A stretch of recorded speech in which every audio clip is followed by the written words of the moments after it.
Hi friends, நான் உங்கள் பிரபாஸ். எல்லோரும் எப்படி இருக்கீங்க? எல்லோரும் நல்லா இருப்பீங்கன்னு சொல்லி நம்புகிறேன். மணிரத்னம் சார் இயக்கி கமல் சார் நடித்த தக் லைஃப் படத்தோட ரிவ்யூ தான் இன்னைக்கு வரையில் பார்க்க போகிறோம். ஸோ 1994 வந்து கதை ஸ்டார்ட் ஆகிற மாதிரி வந்து படத்தை காட்டுறாங்க. அதாவது ஓல்டு டெல்லியில் 1994. ஸோ ஸ்டார்டிங்லேயே வந்து ஒரு கேங்ஸ்டர் இருக்கும், கமல் சார் கேங்ஸ்டர் இருக்கும். போலீஸ்க்கு வந்து ஒரு ஷூட் அவுட் நடக்குது. அந்த ஷூட் அவுட்டில் பார்த்தீங்கன்னா பேப்பர் போகிறவர் வந்து ஒரு இறந்து போகிறாரு. அவரோட பையன் தான் சிம்பு. ஸோ அவரை இவர் வந்து தத்தெடுத்து வளர்க்குறாரு. ஸோ வழக்கமாக வந்தாலே கேங்ஸ்டரோட பையன் கேங்ஸ்டர் தான் ஆகும் அப்படின்ற மாதிரி இவரும் வந்து ஒரு கேங்ஸ்டராக அப்படியே வளர்ந்து வந்துட்டு இருக்காரு. ஸோ ஒரு டைமுக்கு மேலே வந்து என்ன ஆகுதுன்னா, இவங்களுக்குள்ளே ஒரு கிளாஷ் ஆகி இவர் வந்து சிம்பு, அதான் அமரன் வந்து ரங்கராய சக்திகளை வந்து போட்டு தள்ளிடுறாரு. ஸோ போட்டு தள்ளுற மாதிரி இந்த சீன் அதோட இன்டர்வல் கட் ஆகுது. இதுக்கப்புறம் படம் என்ன ஆச்சு அப்படின்றது அந்த படத்தோட சிம்பிள் ஒன்லைன் ஸ்டோரியே. இந்த படத்தோட பாசிட்டிவ்லேருந்தே போயிடும். படம் ஆரம்பித்து ஸ்டார்டிங் ஒரு 30 மினிட்ஸ் வந்து படம் நல்லாவே ட்ராவல் ஆச்சு. நல்லா ஸ்மூத்தாகவே ஒரு ஃப்ளாட் செட் பண்ணாங்க. அதுக்கப்புறம் பார்த்தீங்கன்னா கமல்ஹாசன், ஸோ அவரை பற்றி சொல்லவே தேவையில்ல. நடிப்புக்கு வந்து எந்த ஒரு குறையும் வைக்க மாட்டார். படத்தில் வந்து நடிப்பு பிரித்து தள்ளிட்டார். ஸ்டார்டிங்கில் அவர் ஒரு கெட்டப் போட்டு அந்த பழைய நாயகனில் வர கெட்டப்பாக இருக்கட்டும், அதுக்கப்புறம் ரீஎன்ட்ரி கொடுத்து இப்போ இருக்கிற கமலாக இருக்கட்டும், அந்த ரங்கராய சக்தியில் இருக்கட்டும், அந்த சீன்லாம் பயங்கரமாக இருந்தது. ஸோ ஏன்னா செகண்ட் ஹாஃபில் தான் வந்து அந்த ஒரு வர்மக்கலை கற்றுட்டு வந்து ஒரு காஸ்டியூம் போட்டு வருவார். அது மட்டும் சகிக்க முடியல, ரொம்ப இரிட்டேட்டிங்காக இருந்தது. அதாவது பார்த்தீங்கன்னா சிம்பு, அமரன். ஸோ அமரன் எடுத்துக்கிட்டிங்கன்னா இந்த படத்தில் எங்கெல்லாம் ஸ்கோர் பண்ண முடியுமோ அங்கெல்லாம் வந்து ஸ்கோர் பண்ணிகிட்டே இருந்தார். அவரோட ஸ்க்ரீன் ப்ரெசன்ஸ்ன்றது வந்து அவ்வளோ சூப்பராக இருந்தது. என்ன அவருக்கான அந்த கேரக்டரேஷன் வந்து ரொம்ப ஸ்ட்ராங்காக இல்லைன்றது தான் படத்தில் பெரிய பிரச்சனை. அவர் எவ்வளோ ஸ்கோர் பண்ணாலும் வந்து அது பெருசாக ஆடியன்ஸ் ஏற்றுக்கிற மாதிரி இல்லை, அந்த மாதிரி தான் இருந்தது. அப்புறம் ஏஆர் ரஹ்மான் நம்மளால் எவ்வளோ முடியுமோ அவ்வளோ வந்து ஸ்கோர் பண்ணி படத்தை காப்பாற்ற ட்ரை பண்ணியிருக்காரு. அதுவும் வந்து ஃபஸ்ட் ஹாஃப் வரைக்கும் தான். அவரும் பார்த்தீங்கன்னா செகண்ட் ஹாஃபில் வந்து எதுவுமே பண்ண முடியல. அவரும் பெருசாக அவரோட மியூசிக்கும் எதுவுமே படத்தை செகண்ட் ஹாஃப்லையும் இல்லை.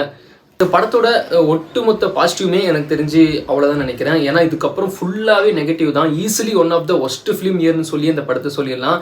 ஏன்னா அந்தளவுக்கு ஒரு புவர் ரைட்டிங், ஒரு ஸ்க்ரீன் பிளே இல்லை, பயங்கரமான சொதப்பல். எப்படி சொல்கிறதுனா வச்சுக்கோங்களேன், ஒரு goated director plus goated actor, இவங்க ரெண்டு பேரும் வந்து அவ்வளோ ஒரு 38 இயர்ஸ்க்கு அப்புறம் வந்து ஒன்று சேர்றாங்க அப்படின்றப்ப என்ன மாதிரி படத்தை எல்லாம் எதிர்பார்ப்பாங்க. ரொம்ப சூப்பரானா கூட அட்லீஸ்ட் ஒரு ஆவரேஜான படத்தை தான் எல்லாருமே எக்ஸ்பெக்ட் பண்ணுறாங்க. ஸோ அது கூட இந்த படத்தில் சுத்தமாக ஒன்றுமே இல்லை அப்படின்றப்ப கண்டிப்பாக படம் தேட்டரில் உட்காந்து பார்க்க முடியல, அப்படி தான் இருந்தது. எஸ்பெஷலி சொல்லணும்னா ஃபஸ்ட்டு ஒரு 30 மினிட்ஸ் மேலே படம் வந்து நல்ல ட்ராவல் ஆச்சு. அதுக்கப்புறம் பார்த்தீங்கன்னா படம் டோட்டலாக வந்து எதை நோக்கி போகுதுன்னு தெரியும். ஒரு கேங்ஸ்டர்னு சொல்கிறாங்க, பட் கேங்ஸ்டருக்கான எந்த ஒரு விஷயமே அவங்க பண்ணுற மாதிரி தெரியல. ஸோ அந்த மாதிரி அப்படியே ட்ராவல் ஆகுது. இன்ட்ரோல் போக போக பார்த்தீங்கன்னா அவரை கொல்ற சீன்லாம் கொஞ்சம் நல்ல இம்பேக்டிவாக வச்சிருக்கலாம். அதெல்லாம் ஒரு மாதிரி ஒரு ஹில்ஸுக்கு மாதிரி அங்கே போயிட்டு அங்கே அவரை தள்ளி விட்டு விவேகம் படம் வாடலாம் அடிக்குது. ஸோ அந்த மாதிரி சீன்லாம் வருது. ஸோ அதெல்லாம் வந்து சகிச்சிக்க முடியல. ஸோ அதே மாதிரி இவரை வந்து அதான் அமரனை வந்து இவங்க கூட இருக்கிற அந்த கேங்ஸ்டர்களை இப்போ ட்ரிகர் பண்ணுவாங்க. ஸோ அந்த சீன்லாம் அந்த அவர் வந்து ஒரு கொல்றாரு அப்படின்னா அதுக்கான ஒரு ஸ்ட்ராங் ரீசன் இருக்கும்ல. அந்த ஸ்ட்ராங் ரீசன் படத்தில் கொஞ்சமே இல்லை. எப்படி தான் இத்தனை வருஷம் ஒரு வழக்கதாக பண்ணுறாரு, எப்படி ஒரு நம்பாமல் போயிடுவார் அப்படின்ற மாதிரி இருந்தது. ஸோ ஒட்டு மொத்தமாக பார்த்தீங்கன்னா கதையும் பெருசாக ஒன்றுமே இல்லை. ஸ்க்ரீன் பிளே காட்டு மொக்க, மொக்க. அதே மாதிரி இந்த படத்தில் நடிச்சு கேரக்டருங்க. ஸோ ஸ்டார்டிங்கில் இந்த ஷூட் அவுட் ஆகுது. அப்போ பார்த்தீங்கன்னா சிம்போட சிஸ்டர் வந்து காணாமல் போயிடுவாங்க, அவங்களும் காணாமல் போயிடுவாங்க. ஸோ ரங்கராய சக்தி வந்து ஒரு ப்ராமிஸ் பண்ணுவார், நான் வந்து கண்டிப்பாக ஒரு சிஸ்டர் வந்து நான் கண்டுபிடிச்சி கொடுப்பேன் அப்படின்னு சொல்லி சொல்லுவார். அவங்க பேர் வந்து சந்திராவை கூப்பிட்டு தேடி போய் கமல் போவார். அங்கே போய் பார்த்தீங்கன்னா அந்த ஒரு இடத்துல வந்து இந்திரான்னு சொல்லி ஒருத்தருப்பாங்க, அவங்க தான் த்ரிஷா. சரி சந்திரா தான் இல்லை இந்திராவாதுவான்னு சொல்லிட்டு அவங்க வீட்டுக்கு கூட்டிகிட்டு போயிடுவாங்க. அங்கே போய் பார்த்தா த்ரிஷாவை இவர் இல்லீகல் அஃபையராக வச்சுருப்பார். ஸோ அந்த சீன்லாம் வந்து என்னடா எவ்வளோ பெரிய ஆள் இவர், எவ்வளோ பெரிய பயங்கரமான ஒரு ஆக்ட்ரஸ், அவருக்கு போய் இந்த மாதிரி ஒரு கேரக்டரேஷன் பண்ணணுமான்ற மாதிரி தோணுச்சு. ஆனால் சொல்லப்போனால் அதை வந்து அவரோட விட்டு இருந்தால் கூட அதை சப்போஸ் அப்படின்னு போயிட்டுக்கலாம். பட் இதை வந்து அமரனுக்கு அதான் சிம்புக்கும் வச்சு இவர் வந்து அவர் மேலே அவங்க மேலே அந்த இந்திரா மேலே அஃபையர் வைக்கிற மாதிரி அந்த ஒரு சீன்லாம் வரும். அதெல்லாம் என்னடா கிரிஞ்சு சீன்லாம் எப்படி இதெல்லாம் எழுதுனாங்க. எஸ்பெஷலி சொல்லணும்னா ஆஃப்டர் செகண்ட் ஹாஃப் மேலே வந்து பார்த்தீங்கன்னா சிம்புவும் அதான் அமரனும் இந்திராவும் ஒரு சீன் பேசிப்பாங்க. இந்திராணி அந்த பீச்சில் அந்த டைலாக்லாம் வந்து அந்த பார்த்திபன் சார் ஒரு படத்தை சொல்றாரு, என்ன டைலாக் இது, எவன்டா எழுதி கொடுத்தது அப்படின்ற மாதிரி தான் இருந்தது.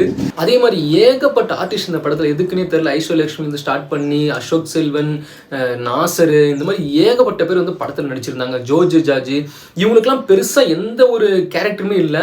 ஸோ மெயின் கேரக்டரே கமல் சார் தான். ஸோ அவரே வந்து இவங்க ஸ்ட்ராங்காக போர்ட்ரேட் பண்ணல அப்படின்றப்ப சிம்பு அவர்கிட்ட யாராக இருக்கட்டும் எல்லாருமே வந்து படத்தில் சுத்தமாக இந்த கேரக்டரேஷனே சரியில்ல. அதுவும் செகண்ட் ஹாஃப்லாம் பார்த்தீங்கன்னா படம் டோட்டலாக படுத்துவோம். படமே அதுக்கு மேலே படுத்தது அவ்வளோதான். கிளைமேக்ஸ் வரைக்கும் படம் எந்திரிக்காது. அந்த மாதிரி ஒரு டோட்டல் டேமேஜ் படம் தான் இந்த படத்தை பற்றி சொல்லணுமே. அனதர் இண்டியன் டூன்னு சொல்லிடலாம். கமல் சார் கெரியரில் வந்து ஒரு அனதர் இண்டியன் டூன்னு சொல்லிடலாம். ஏன்னா படம் வந்து அப்படி ஒரு போர் அடிக்குது, பேசிகிட்டே இருக்காங்க. அது இல்லாமல் பார்த்தீங்கன்னா மணி சார் படத்துலாம் பார்த்தீங்கன்னா டைலாக், ஸோ டைலாக்ஸ்லாம் ரொம்பவே இம்பாக்டபுளாக இருக்கும் அவரோட படத்தில். இந்த படத்தில் அவர் டைலாக்ஸ் கூட ஒன்றுமே சொல்லிக்கிற மாதிரி இல்லை. ஏதோ ஒரு ஏதோ கிறுக்குத்தனமாக உட்காந்து எழுதுகிற மாதிரி இருந்த அந்த டைலாக்லாம் பார்க்கும்போது. ட்ரைலரில் வந்து அவர் அந்த லாங் ஹேர் விட்டுட்டு வரும்போதே ஒரு இந்தியன் 2 வாடை அடிச்சுது. ஏன் சொல்கிறேன்னா இந்தியன் 2 வந்து அவ்வளோ மொக்கையாக இருந்தது. ஸோ இதில் அந்த செகண்ட் ஹாஃப் மேலே பார்த்தீங்கன்னா அவரை தான் அந்த விவேகம் படுத்துறது மாதிரி அவரே தன்னை ரெடி பண்ணி கிளம்பி கம்பேக் கொடுத்து வருவார். ஒரு 2 இயர்ஸ்க்கு அப்புறம் வருவார். அந்த வறுமக்கலையெல்லாம் கற்றுக் கொடுத்து அனுப்புவாங்க. அப்போ வந்து பார்த்தீங்கன்னா ஒரு காஸ்டியூம் போட்டு வருவார். அந்த காஸ்டியூம் வந்து செகண்ட் ஹாஃப் ஃபுல்லாக கண்டினியூ பண்ணுவாங்க. எனக்கு என்ன தோணுச்சு, அந்த காஸ்டியூம் ஏன் ஒரு போட்டுட்டு தெரியணும் அப்படின்ற மாதிரி தோணுச்சு. ஒரு கேங்ஸ்டர்னு சொல்கிறீங்க, அந்த காஸ்டியூம் எதுக்கு? ஏன் அந்த காஸ்டியூம் இல்லைன்னா அந்த வறுமக்களை வந்து வேலை செய்யாதா அப்படின்ற மாதிரி தான் கேட்க தோணுச்சு.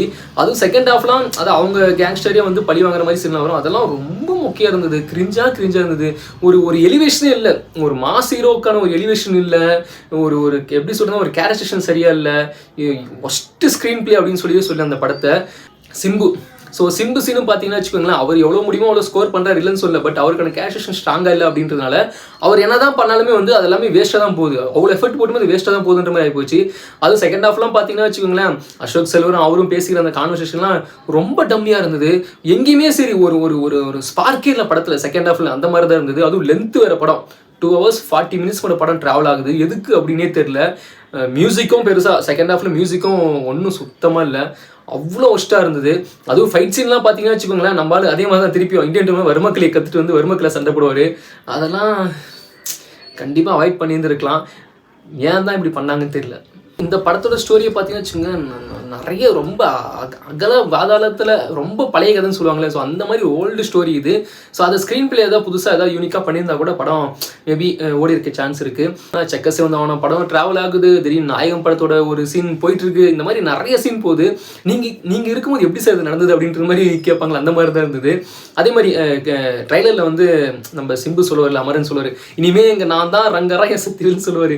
அந்த சீன்லாம் பார்க்குறப்போ படம் பயங்கரமாக இருக்கும். அவர் ஒரு பெரிய கேங்ஸ்டர் போல, அவர் எடுத்து ஒரு பிடிக்கிறதுக்கு வந்து கஷ்டப்பட்டு ஒரு பயங்கரமான ஒரு பீக் வில்லனிசம் பண்ணியிருப்பார் போல அப்படின்ற மாதிரி தோணுச்சு. ஆனால் அவரே வந்து என்ன கேங்ஸ்டர்ன்றது தெளிவாக காட்டல. இவர் அந்த இடத்த எதுக்கு பிடிச்சாருன்றது வந்து சிம்பு திரிஷா அந்த கான்வர்சேஷன் போகிறப்ப இதுக்காக தான் நீ அவங்கள பிடிச்சியா அப்படின்ற மாதிரி தோணுச்சு. ஆல்ரெடி வந்து உங்களோட அதான் ஸ்டெப் ஃபாதர் வந்து அவங்கள வச்சிருந்து இல்லீகலாக வச்சிருக்காங்கன்னு உங்களுக்கு தெரியும். இதில் வந்து ஒரு டைலாக் சொல்லுது, எனக்கு உன்னை பார்த்தோன்னே தோணுச்சு நீ தான் எனக்கு அப்படின்ற மாதிரி. இந்த டைலாக்லாம் வந்து என்னடா கேரக்டரைசேஷன் இது, என்ன அவங்க 3 பேருக்குள்ள என்ன ட்ரியோ போயிட்டு இருக்கு அப்படின்ற மாதிரி கேட்க தோணுச்சு. எப்போ டோட்டல் ஒஸ்ட்டு. அதுவும் கிளைமேக்ஸில் மட்டும் அந்த சிம்புவுக்கும் அவங்க சிஸ்டருக்கும் வந்து கொஞ்சமாக சென்டிமெண்ட் வந்து நல்லா ஒர்க் ஆச்சு. அந்த ஒரு சீன் மட்டும்தான் செகண்ட் ஹாஃபில் வந்து சொல்லிக்கிற மாதிரி ஒரே ஒரு சீனு, அதுவும் முடிச்சு தள்ளிட்டாங்க.